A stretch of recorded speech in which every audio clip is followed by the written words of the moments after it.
I dug holes in our lawn and I planted old food, right? Because hey, years ago, nope, let's say last year, I dug holes in our lawn, and I swear to you I have a different shirt. I dug holes in our lawn and I planted old food, right? Because I haven't successfully done the whole composting thing. I'm working on that.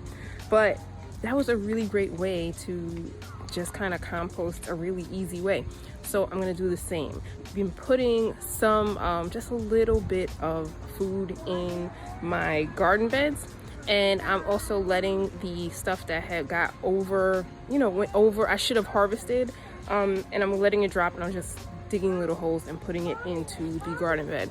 So here, you see there's a, look, I definitely can have without a glove, but anyway, I was using this to dig. I have a pepper that fell off of this pepper plant here.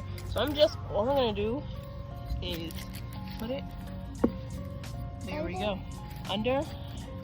And there's some paper carbon things. So because like composting, you need nitrogen rich stuff, which is the food, and then you have the carbon rich things, which is paper and the leaves. So there's a lot of leaves in this thing, and I'm gonna put the leaves down in there and cover it all. That's it. That's what I'm doing.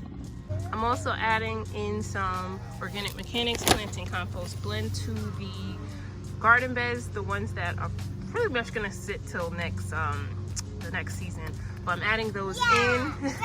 I was also adding some of the compost blend to these different indoor plants that I was repotting. I like compost too, so don't forget about that.